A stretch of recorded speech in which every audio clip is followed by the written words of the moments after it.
ನಮಸ್ಕಾರ, ಲೋಕಾಯುಕ್ತ ದಾಳಿ ಟಿವಿಗೆ ಸ್ವಾಗತ. ನಾನು ಗಾಯತ್ರಿ. ಮಹಾರಾಷ್ಟ್ರದ ರಾಯಗಢ ಜಿಲ್ಲೆಯಲ್ಲಿ ಸುರಿಯುತ್ತಿರುವ ಭೀಕರ ಮಳೆ ಮತ್ತು ಪ್ರವಾಹದ ನಡುವೆ ಅತ್ಯಂತ ಅಪಾಯಕಾರಿ ಹಾಗೂ ಆತಂಕಕಾರಿ ಘಟನೆಯೊಂದು ಸಂಭವಿಸಿದೆ. ಖಲಾಪುರ ತಾಲೂಕಿನಲ್ಲಿರುವ ಹಿಂದೂಸ್ತಾನ್ ಪೆಟ್ರೋಲಿಯಂ ಗ್ಯಾಸ್ ಬಾಟ್ಲಿಂಗ್ ಸ್ಥಾವರಕ್ಕೆ ಪ್ರವಾಹದ ನೀರು ನುಗ್ಗಿದ ಪರಿಣಾಮ ಬರೋಬ್ಬರಿ 3000 ಎಲ್ಪಿಜಿ ಗ್ಯಾಸ್ ಸಿಲಿಂಡರ್ಗಳು ನೀರಿನಲ್ಲಿ ಕೊಚ್ಚಿ ಹೋಗಿವೆ. ಇವುಗಳಲ್ಲಿ ಬಹುತೇಕ ಸಿಲಿಂಡರ್ಗಳು ಹತ್ತಿರದ ಪಾತಾಳಗಂಗಾ ನದಿಯಲ್ಲಿ ಸಾಲು ಸಾಲಾಗಿ ತೇಲುತ್ತಿರುವುದು ಕಂಡುಬಂದಿದ್ದು, ಈ ವಿಡಿಯೋ ಸಾಮಾಜಿಕ ಜಾಲತಾಣಗಳಲ್ಲಿ ಭಾರಿ ವೈರಲ್ ಆಗಿದೆ.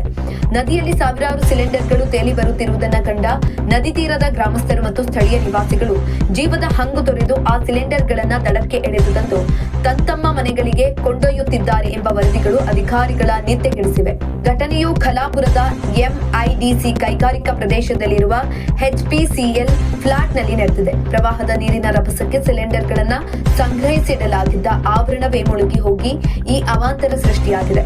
ಪರಿಸ್ಥಿತಿಯ ಗಂಭೀರತೆಯನ್ನ ಅರಿತ ರಾಯಗಢ ಜಿಲ್ಲಾಧಿಕಾರಿಗಳು ಸಾರ್ವಜನಿಕರಿಗೆ ಕಠಿಣ ಮುನ್ನೆಚ್ಚರಿಕೆ ಸಂದೇಶವನ್ನ ರವಾನಿಸಿದ್ದಾರೆ. ನದಿಯಲ್ಲಿ ಕೊಚ್ಚಿ ಬಂದಿರುವ ಸಿಲಿಂಡರ್ಗಳು ತುಂಬಿವೆಯೇ ಅಥವಾ ಖಾಲಿ ಇವೆಯೇ ಎಂಬುದು ಇನ್ನೂ ಸ್ಪಷ್ಟವಾಗಿಲ್ಲ.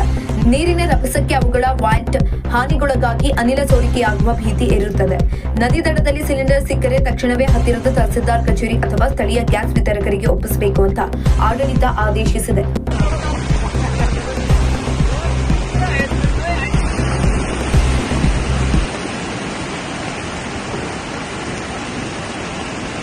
सब सिलेंडर है एचपीसीएल पातालगंगा।